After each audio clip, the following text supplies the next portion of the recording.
Yo, what's going on? It's Duncan. Got out of the house today. Was hanging out with a friend. Her name is Bailey, and she reached out to me a couple days ago because she was telling me about how just a couple years ago she had gone through a season where she was bedridden for like 2 years.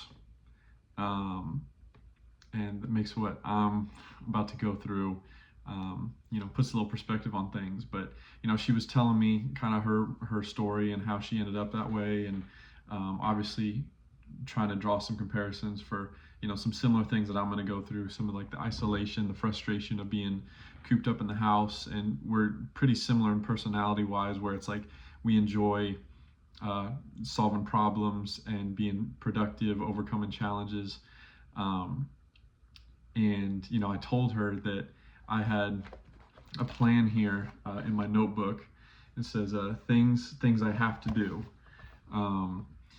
drink 3 protein shakes a day, Bible study, my exercises, drink a gallon of water, supplements, meditate, write a letter, gratitude list, learn Spanish, play video games.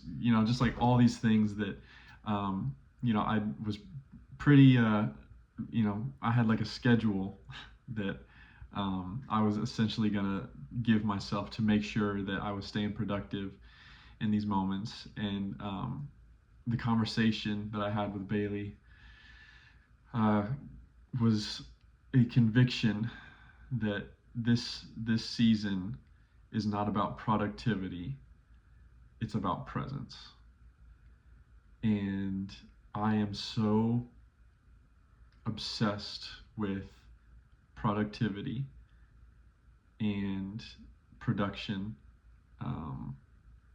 accomplishing goals, having a checklist that I can cross things off of, and I think that is a total.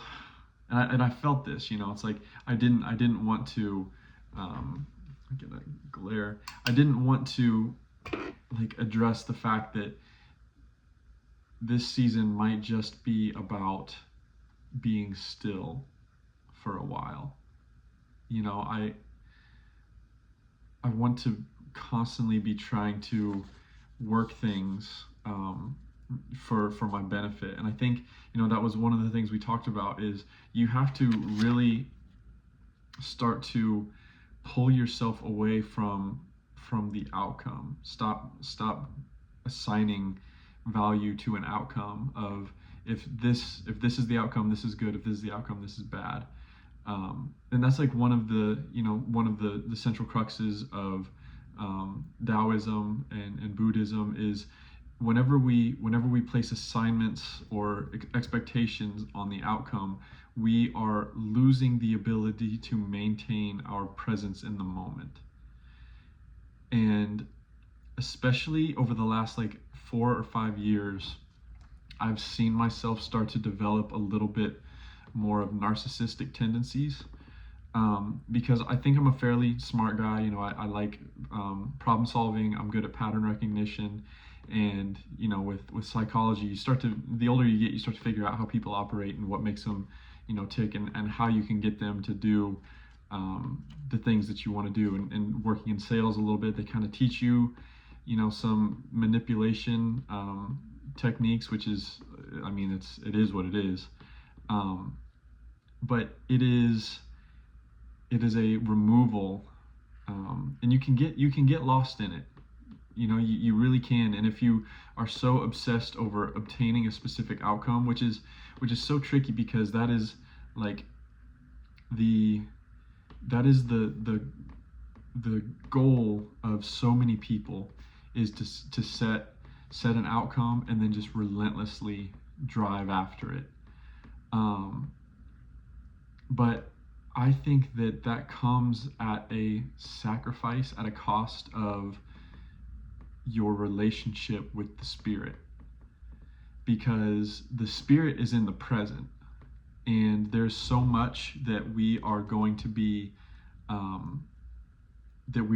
asked to do that may fall outside of the boundaries of what was on our schedule for the day.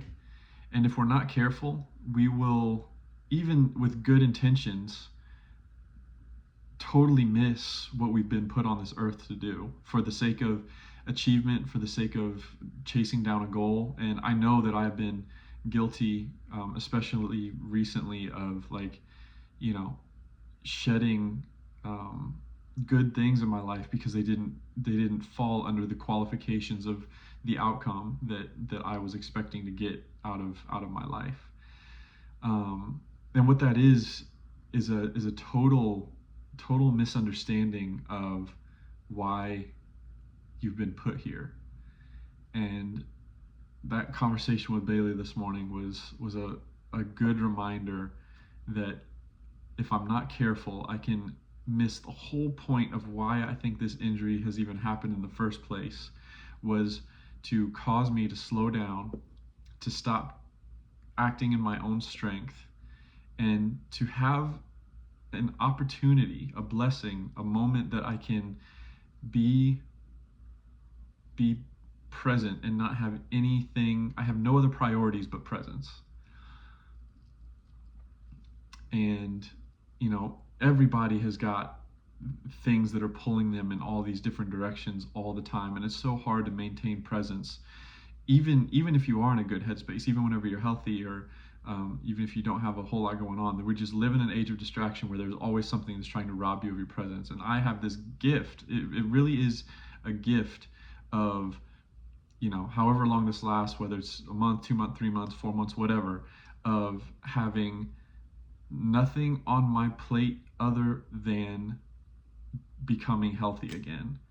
And if I'm not, I could very easily fill that space with busy, with trying to learn new skills, with trying to launch a business, or studying, or like. And I don't think they're bad things. Okay, don't misunderstand me, but that is not the purpose of why this happened. And I say that because I have asked God repeatedly to change my DNA, because there are things that I feel like the ways that my brain operates, that I feel like have gotten out of control, that I feel like are no longer within my own.